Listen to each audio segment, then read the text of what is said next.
Could you please study or take note what is your idea about these different images? So, I will leave it to you.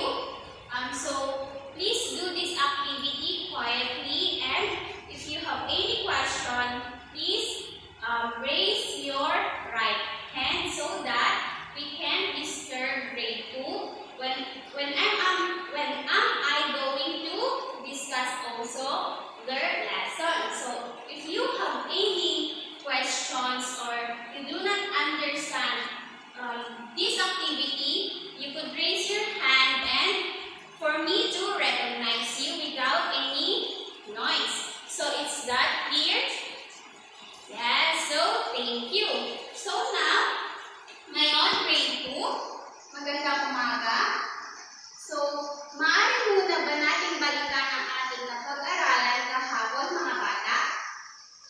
Magaling. Ngayon, sino ang nakakaalala kung ano ang mga linya o hugis na natalakay at naituro na sa inyo nang kayo ay grade 1? Magaling. Kayo ay natutong bumuhit na tuwid na guhit at pahigang guhit. So, naranasan niyo din ba ang mag-trace ng mga linya upang kayo ay matuto? Magaling. Ngayon, meron akong activity or aktibidad para sa inyo. So, ang gagawin nyo, kung gusto nyo ba lumikha mga bata? Magaling, kaya makinig ng mabuti grade 2.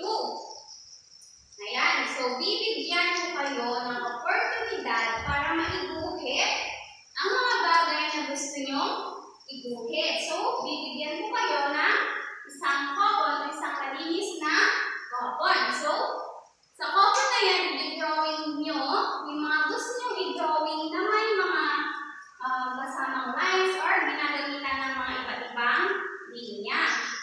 So, maaari ba ninyo gawin yan ng tahimik? At kung may katanungan kayo, maaari nyo itaas ang inyong mga kanang kamay ng tahimik. So, iiwan ko muna kayo at gagawin ninyo ang aktibidad na yan. So, habang nasa kabilang grade ako, maaari kayong magtaas ng kamay kung may katanungan ng tahimik para hindi natin maistorbo ang kabilang klase. Maliwanag ba? Magaling. Ngayon, pagkatapos ninyo yung gawin, babalikan natin at sisimulan natin ang inyong leksyon. So, are you ready for your answer in our activity grade 3? Very good. So, let's first show this or explain what you are going to discuss about this first picture, which is the field or what we call the palayan. So, what you notice about this picture? Yes, these plants or this palay is have their lines in planting. So, that's we call the straight lines, right? Very good. So, in the next picture, it shows the ocean. So, what you notice about this picture, which is the ocean? Right? It's waves of ocean. So, in our next discussion, you would learn or understand what is the connected of these waves in our lesson. So the next one is the hills. So we could notice in this that the hills are having a curved lines. Then the next one is the falls. So we could notice its horizontal lines by the water falls down. Then the next one will again, you could notice the lines or curved lines in this field.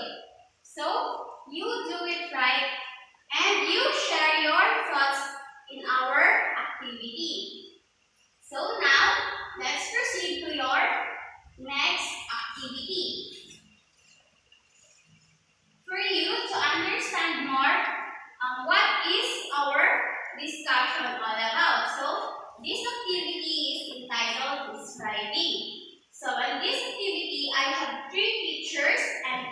different lines that you could describe after you study this picture. So we have need to answer this question, what lines can you see? So please do that activity quietly, and if you have any questions or something to tell for me, just raise your right hand for you to recognize and avoid noisy to avoid disturbing the other class. Is that clear? Okay, so just do that activity silent. So, grade 2, are you finished or tapos nyo na ba ang inyong mga gawain? Magaling! Ngayon, maaari nyo na ipasa ang inyong mga ginawa sa akin. Ngayon naman, tutungo na tayo sa inyong leksyon. Ngayon,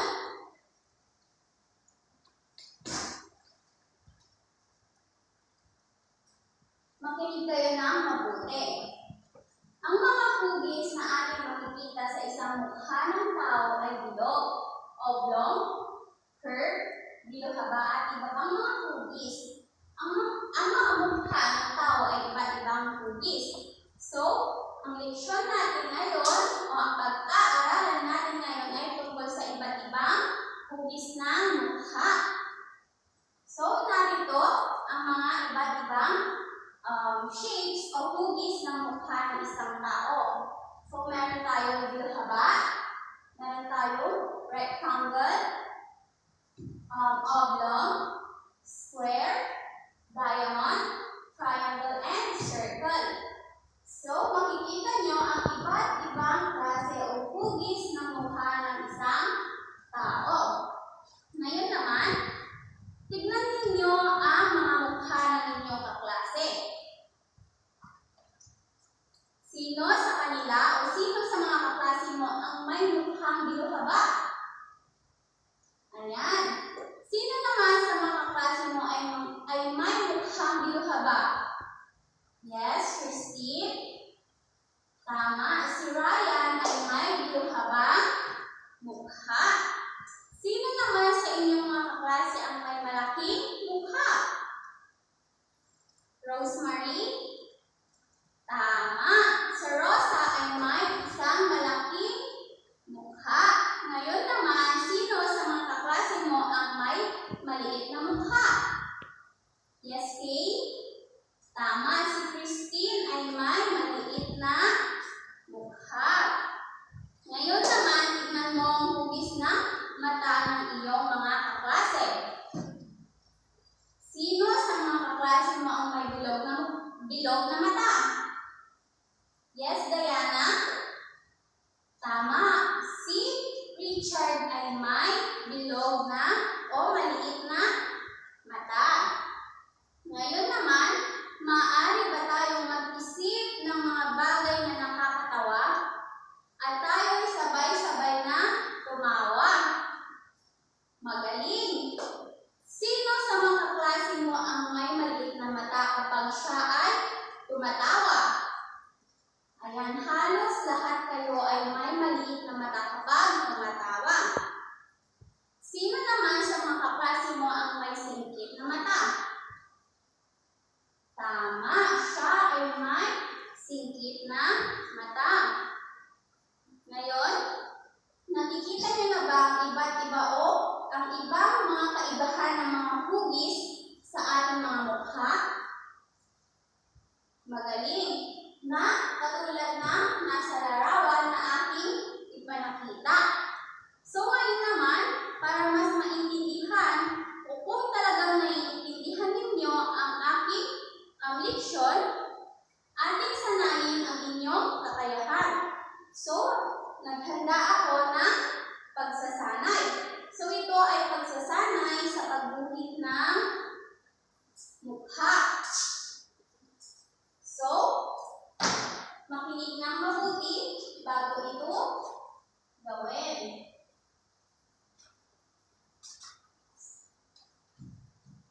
So, ayan.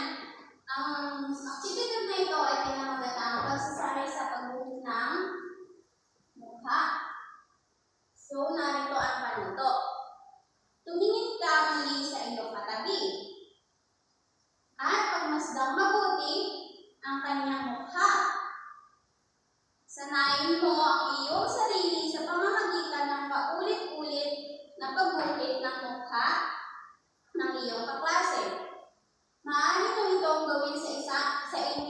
there, no?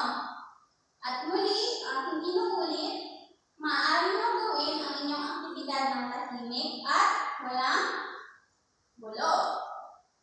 Kung may katanungan kayo o may gustong sabihin, maaari nyo itaas ang inyong kanang kamay at upang kayo'y ma-recognize. So, pwede nyo nang gawin ang inyong activity.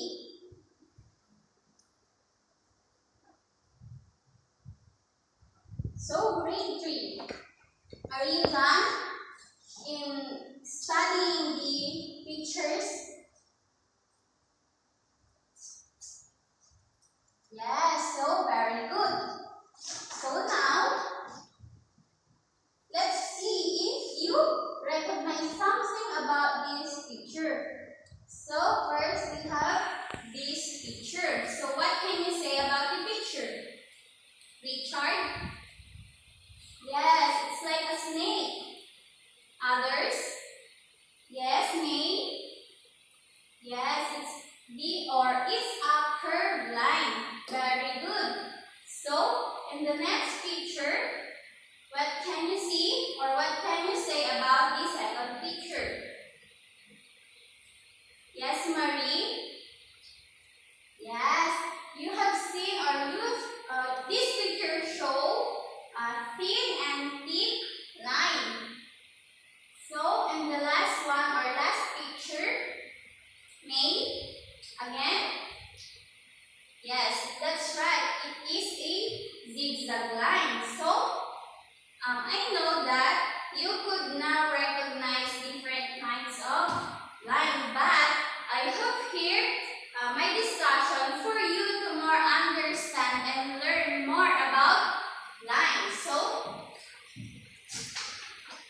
we could proceed now to our discussion. So, look and examine the drawing. Now that you learn or you examine this drawing, we could see like what we show in the last picture, we could see curved lines, zigzag lines, and straight lines or different kinds of lines. So I have here my explanation for you to more understand about this drawing. So in this drawing or in the drawing, you can see several linear designs. Linear designs out of different kinds of lines. So that form rectangle, triangle, and circle. So the kinds of lines are straight and curved. So when we say straight lines, it's like this.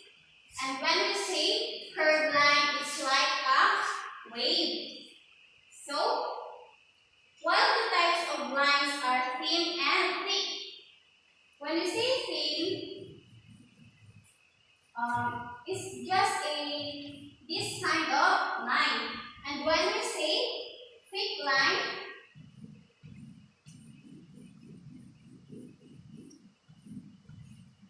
that's the example of thick line. So next,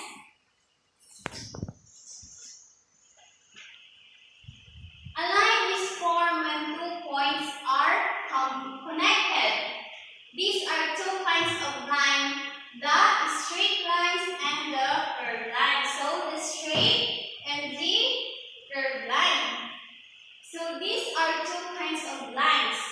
So curved lines are wavy and spiral. So the curved lines is just like the waves in the ocean that you could see here in your first activity. So here's the curved line or what we call the wave line.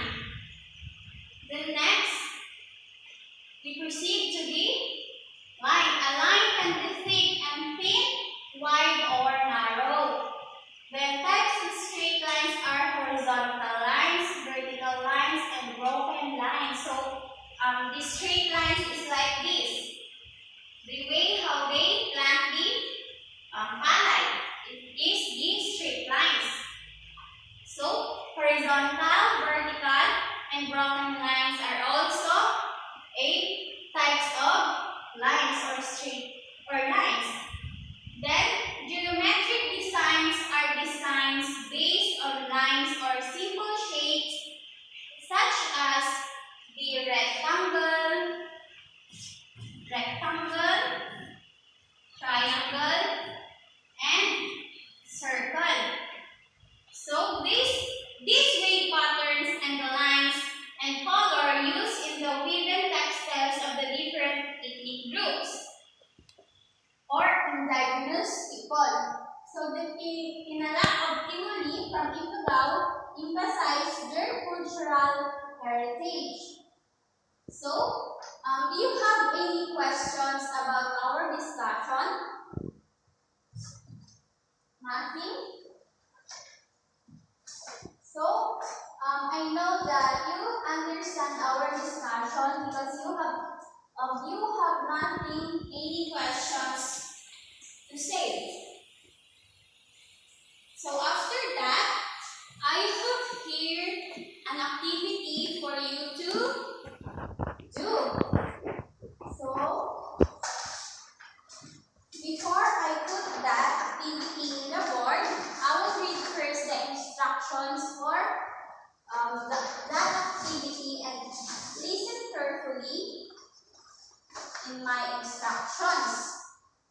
So here's the activity you will do. So the title of this activity is Making Design for a Gift Wrap. So here's the instructions. So the instructions for making a design of a gift wrap. Here's the materials that I will tell to you to bring today. So the first instructions is prepare the materials needed for this activity. Then the second one, think of a design that is appropriate for a gift wrap. Then, use and combine different kinds of lines for your design. Then, color your work to make it attractive and think of a title for your work. And then lastly, make sure that the artwork is neat and clean.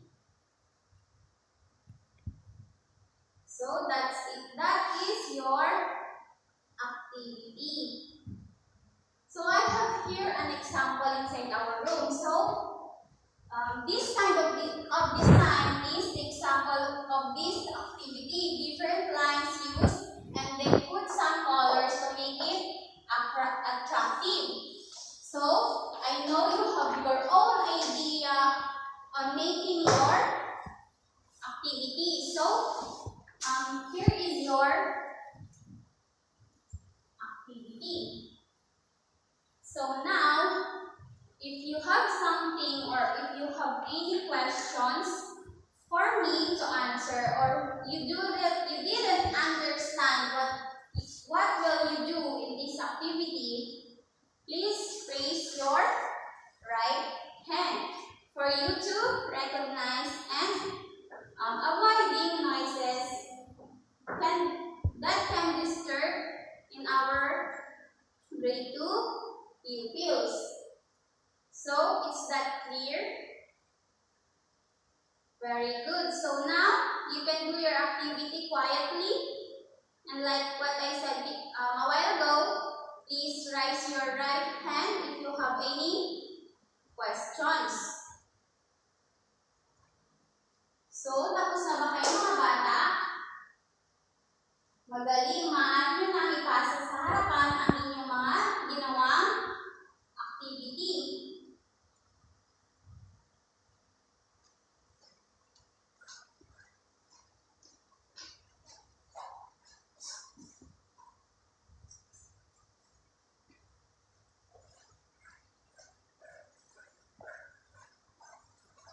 So, magagaling mga bata. Inyong nagawa ang inyong aktibidad ng tahimik at hindi nakakaistorbo sa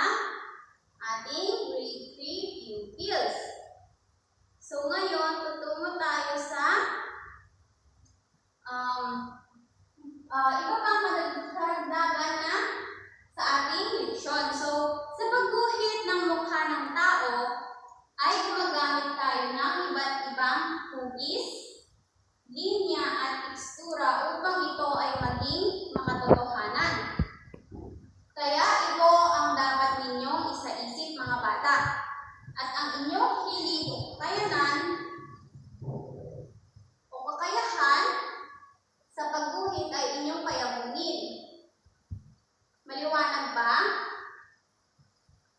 So, ayan. At tutungo tayo sa isang aktibidad na kung saan malilinaw ang inyong mga pagiging isang malikhain. So, ang title ng activity na ito ay Magpakita Gilas. Ngayon, nakikita ko na kayo ay handa na sa pagguhit. Kaya malaya kayong mamili kung sino ang inyong iguguhit. Maaari ito ang iyong ama, ina, kapatid o kamag-anak. Or pwede din ang inyong kaibigan. So, gagawin nyo ito sa isang kwaderno o isang papel. At sasagutin natin mamaya ang katanungan ito. Ang una ay sino ang iyong iginuhit at bakit siya ang iyong iginuhit. Maliwanag ba? Ayan. Sana ay gawin nyo yan ng tahimik. At kung may katanungan kayo, pwede kayo magtaas ng kamay ng tahimik. Maaari nyo nang simulan ang iyong aktibidad.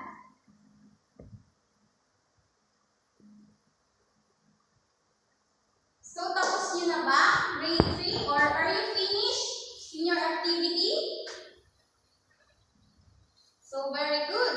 Now, we could proceed to our next activity for you to understand or learn more about our lesson. So,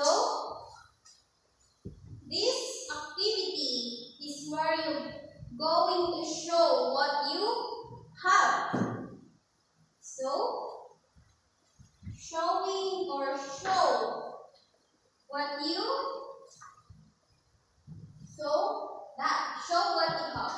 So in this, show what you made in our class and share your thoughts about your output by answering the following questions. So we have here 3 questions for you to answer individually in front.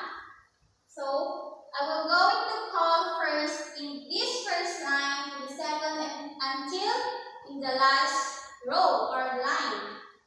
So the first question is, what experiences inspired them or inspired you to create the design for a rock?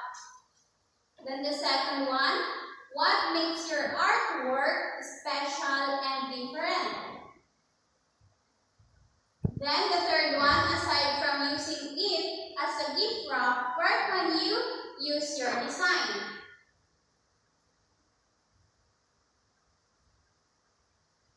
So, very good. All of you answer and share their thoughts about what you did. So, let's proceed to these questions. So, what makes your design artistic and creative? Yes, Kai. Yes, the design or it helps you to make your design artistic and creative by using different kinds of lines. Very good. So, I know that all of you understand our discussion. So, I have here a thoughts or last thoughts that I want to share to you, and please remind this when you are doing your artistic or your piece. So an artist can create attractive and meaningful designs using different kinds of lines. So lines is very important when doing our piece or our piece of art. So now, I know that all of you know our discussions, and from that, I have prepared here your last activity. So, I will read first the instructions before I put this copy in front for you to have basis while doing your activity. So, this activity is take take the challenge. So, creative paper bag. So, in this activity, the first one is, or the first instructions or procedure is first cut a piece of colored or craft paper measuring 9.5 by 15 inches. So the measuring is 9.5 by 15 inches. So the next one is fold the bottom edge of the paper up to 2 inch. So it must be 2 inch or 5 centimeter. Then the next one, sharply crease and or the fold. Sharply crease the fold. Then third one is fold the sides of the bag into place and paste. So you can ask me for assistance if you or if it's necessary. So the next one or the fourth one is lift the bag over so that it sits glue side down. Then fifth, fold and glue the bottom of the bag into place. 7. Procedure. Now add the handles. And 8. Paste the pre-designed gift wrap on the paper bag. So 9. Procedure. Using glue sparingly. And the last one, decorate it more with art supplies such as glitter, paint, and markers. So I will put your activity or the procedure in front of you for you to follow. If you forget some instructions. So here's your activity. Take the challenge. And while doing your activity, I hope a while ago you will do it quietly. And please, if you have any questions, please raise your right hand to avoid noisy or to avoid disturbing our grade 2 pupils. So lastly, for this activity, I prepared also your rubrics or your basis and doing that activity. So first, I will tell you or also put these rubrics in front for you to guide by doing this activity. So in this activity, we have very evident equivalent to 5 points. So here's the rubric. So very evident is equivalent to 5 points. And the next one is evident. It is equivalent to 3 points. And not evident is equivalent to 1 point. So, the first rubric is, first, the artwork is original and creative. It's your idea, your own idea. So, the next one, the kinds of lines and their characteristics are showing the artwork.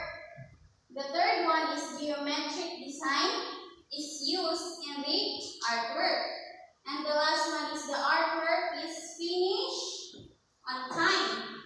So I'll give you much time to do that activity. Now, I repeat, if you have any questions, please raise your right hand to avoid noise and for me to recognize you and for avoiding distractions to our grade 2 pupils. So you may now start doing your activity. So now, grade 2, tapos niyo na ba ang inyong gawain? Magaling. Ngayon, maaari niyong ipasa iyan sa inyong harapan at aking kukunin mamaya. So, inuulit ko, sa pagguhit ng mukha ng tao ay gumagamit ng iba't ibang hugis, linya at tekstura upang ito ay maging makatotohanan. Ito ang dapat ninyong isa-isip mga bata, at ang inyong hilig o kakayahan sa pagguhit ay inyong payabungin. Maliwanag ba? Magaling! Ngayon, tutungo tayo sa inyong panghuling aktibidad.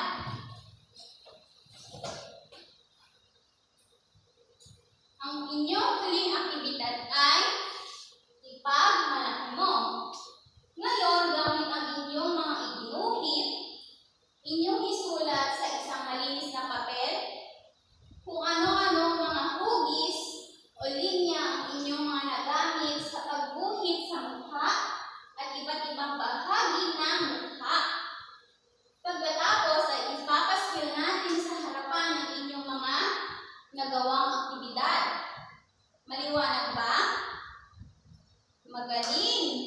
So ngayon, inyo nang gawin ang panghuling aktibidad at ating niyang ididikit sa harapan.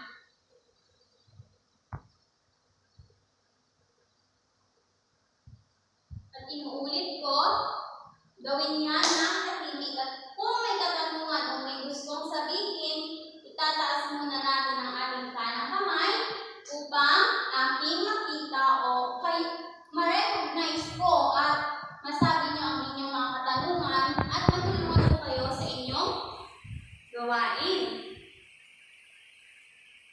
Pwede na kayong magsimula. So ayan, you're done in your activity grade 3. And very good, you do it with silent and without noise, or without noise that can disturb my discussion in the grade 2 class. So now that you are finished in your activity, I hope you learned something about our discussion for today and for your assignment to be passed tomorrow. I have here. So this is your assignment. So I will read first your assignment before you can copy that in your notebook. So your assignment for the day that will be passed tomorrow is look for a picture of cloth with geometric designs from old magazine or newspapers as the assistance of your parents or guardians in spotting the picture. So in your assignment, you can use old magazines or newspaper. And you can ask for your parents or anyone who could help you in your home to cut the pictures. So please copy these assignments for you to pass tomorrow.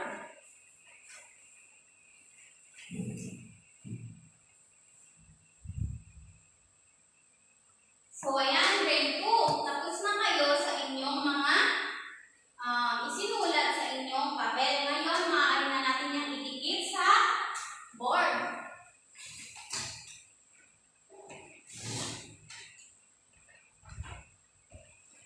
Ayan, naidikit na natin ng maayos ang inyong mga ginawa. At makikita ko na ang inyong mga ginawa ay magagaling at nagamitan ng iba't ibang hugis o linya sa mukha. So ngayon, narito ang inyong assignments or takdang aralin. So ang inyong takdang aralin na inyong dadalitin or ipapasa bukas ay ayan, magdala ng stick na gawa sa kawayan at Manila paper. So, inuulit ko, magdala kayo ng stick na gawa sa kawayan at Manila paper. So, maaari nyo na isulat sa inyong kwaderno ang inyong assignment. So, habang isinusulat nyo ang inyong assignment, babalik muna ako sa grade 3 class.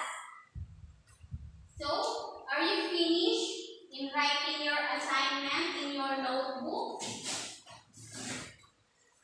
Very good. So, do you have any questions or clarifications in our discussions for the day? None. So, I hope you learn or understand our discussions. So, we will wait for grade 2. If they finish writing their assignments for you to go home, go home. So, tapos nyo na ba grade 2? Magaling. Ngayon, dyan nagtatapos ang ating leksyon. May mga katanungan ba kayo or mga hindi nyo naintindihan sa ating discussions? Magaling. Ngayon, maaari muna ba tayong tumayo para sa ating pasasalamat or our thankful prayer? Yan, so the name of the Father, the Son, and the Holy Spirit, amen. So thank you for this day, and I hope in my students they learn something and they can use it in their daily life. So that's all for today, and I hope you learn and use that lessons for the for your daily activities. So now we could proceed and we could go home and do or don't forget your activity to pass it tomorrow.